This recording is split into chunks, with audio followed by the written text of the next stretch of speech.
Hey everyone, Johnny Rocket here with another video. Today I'm going to teach you how to overcome your fear of water. Let's dive right into it.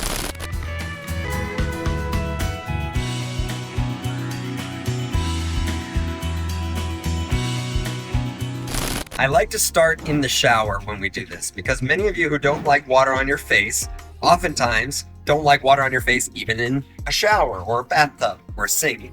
That's where we're going to start. Baby steps. It's okay to start small. First thing you want to do is turn the shower to a comfortable feeling and put some goggles on. Now I'm going to wear my sunglasses just because I don't want to go get my goggles. But when you put your face in the water, start with just your chin. Then put your head down and let the water run off your face. You'll still be able to breathe here, but you're going to start to feel some water run off your face. Slowly raise your face towards the stream of water until it starts to come over your nose and mouth. Now, I know a lot of you right now are panicking. Your heart rate's going up, but it's okay, and I'm okay because I'm not breathing in. Now I'm going to breathe in. Now I breathed in with my mouth there because if I try to breathe in with my nose, I'm going to get water up it. And that's going to become very important as you try to swim in a pool. You need to stop nose breathing when you swim in a pool. It's okay to blow out of your nose from time to time, but it's mostly done all with the mouth. You're gonna breathe in and breathe out with your mouth. Inhale, exhale with the mouth. So now, as you get more comfortable and you're starting to be able to notice that you can spit the water out of your mouth before breathing in, go ahead and put your full face in the water. So now you're gonna be taking on water and you're gonna spit it out. Now you can still kind of breathe even with the water spraying you in the face. Be very careful on this step. I don't want any of you guys shallow water drowning on me in this step. So be careful. Don't be sipping water if the spray is too harsh. I've turned it on to the lowest, mistiest setting that I could. So I'm gonna breathe in a little bit, and then I'm gonna spit out that water, and I'm gonna breathe in again. So I'm breathing with the water spraying me in the face. If you can get good at breathing with your face in the shower, you're gonna have way less trouble learning how to control your breath in water. Remember, water's like space. It's like a vacuum. You can't breathe in it.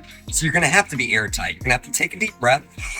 You're gonna have to close off your mouth. And I like to make a bubble in my cheeks so it closes off my nose too. And then when I come up, I release the bubble, which spits water out of my mouth.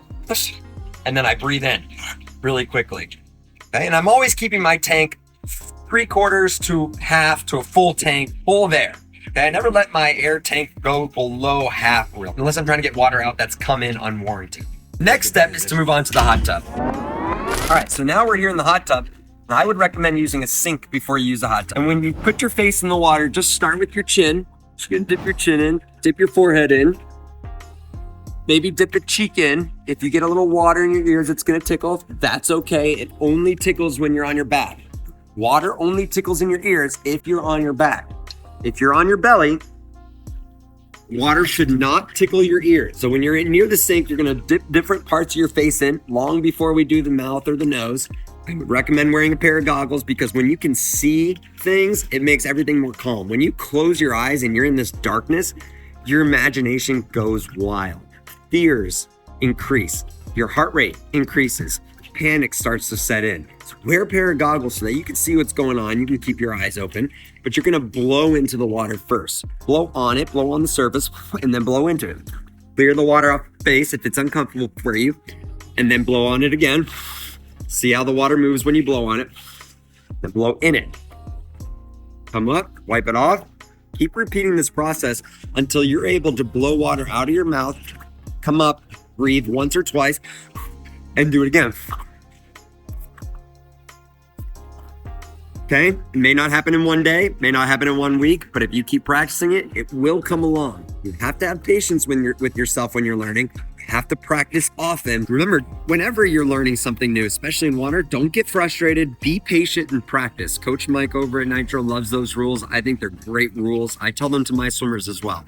Be patient, don't get frustrated, practice a lot, and you will see yourself make that progress quickly. Now, the advanced way to blow out bubbles would be through your nose, and this is in case water has gone up your nose. You might want to blow the bubbles out of them. You're gonna take a deep breath with your mouth. I like a smaller bubble with my mouth, and then I blow out of my nose. If you blow out all at once, your instinct is then gonna be to spin right away. So don't do that. Let it come out slowly like this. And always return to the surface before you've exhaled all of your air. Don't come up without air in your lungs, because then you're gonna breathe in all that water that's rolling off your face. So always come up with a little bit of air in your lungs so that you can blow it away and clear all the water away from your nose and mouth. Okay, the final step to overcoming your fear in the water is to get into the pool in shallow water where you can stand and grab the wall with both hands and repeat the same exercises from the sink. So chin first, maybe your forehead if you can manage it. I can't in this depth. Cheek, ear dips, nose dip. You don't have to put your mouth or your nose or your nostrils in the water yet. It's okay. Blow on the surface, blow in the water. Blow on the surface, blow in the water. What this does is it reminds you that if you follow these steps, you'll have the same safe experience that you had from the sink. As you get more comfortable, then you start to chill in the water. Maybe hands on the wall, maybe hands off the wall, so long as you can stand. And you let your chin kind of get close to the water. This sends a lot of folks into a panic mode. They start to, heart rate gets jittery and they start to tense up. So if you can exist here, your shoulders underwater, chin near the water, breathing, talking to someone, telling a story, reading a book, watching something on a screen, anything that'll help you calm down in this moment, this is tremendous progress. Just standing here and becoming comfortable with water and learning how it floats you as if you're an astronaut in space. That's all I have for you today. Get a pair of goggles and let's rock it. If you found this video helpful, splash that like button, subscribe to the channel for free, and consider becoming a member today. Check out the merch over on our digital store and follow us over on Instagram, TikTok, Snapchat, and Facebook for shorter clips and tips throughout the week. If you want to get in contact with me directly, you can text or email me right here. If you want your own private swim lessons in person or online, head over to our website and sign up today. Now let's get ready to rock.